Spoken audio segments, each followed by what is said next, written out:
The Trump organization is selling hats that say Trump 2028. Yeah. Are you seriously considering a third term, Mr. President, even though it's prohibited by the Constitution? Or is this about staying politically viable? I will say this. So many people want me to do it. I have never had requests so strong as that. But it's something that, to the best of my knowledge, you're not allowed to do. I don't know if that's constitutional that they're not allowing you to do it or anything else, but there are many people selling the 2028 hat. But this is not something I'm looking to do. I'm looking to have 4 great years and turn it over to somebody, ideally a great Republican, to carry it forward. But I think we're going to have 4 years, and I think 4 years is plenty of time to do something really spectacular. The Constitution does prohibit it. Some of your allies are pretty serious about this, though, Mr. President. I've spoken to them. They say they are coming up with potential ways. Well, obviously, the biggest one will be a constitutional amendment. That's because they like the job I'm doing, and it's a compliment. Has anyone in an official capacity presented you with, sir, here are some ideas by which you could actually get a constitutional amendment? Well, in a capacity of being a big supporter, many people have said different things, but I'm not looking at that. You have built a political movement that has transformed the Republican Party. It's transformed the country, quite frankly. Political movement in history, MAGA. Make America great again. When you look to the future, Mr. President, do you think the MAGA movement can survive without you as its leader? Yes, I do. What gives you confidence? I think it's so strong, and I think we have tremendous people. I think we have a tremendous group of people. We talked about a number of them.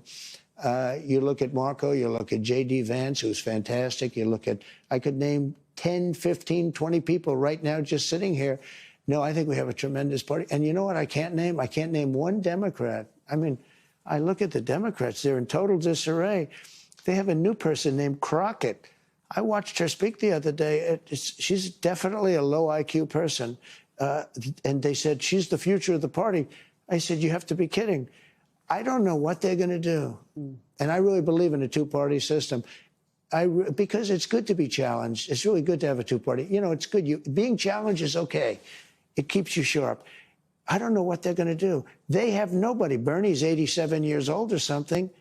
And, you know, Biden is the worst thing that ever happened to old people because he was grossly incompetent. And I think maybe for artificial reasons. You know, he had operations and things. So maybe that's an artificial.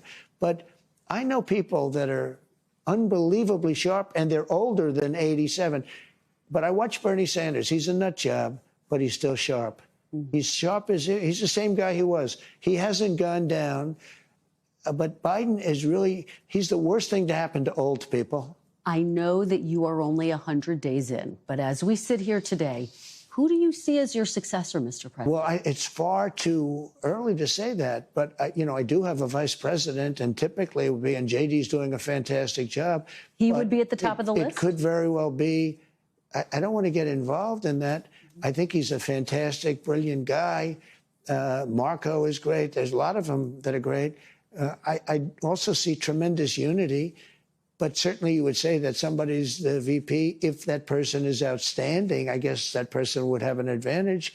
But I think the other people would all stay in unbelievably high positions. But, you know, it could be that he'd be challenged by somebody. We have a lot of good people in this party.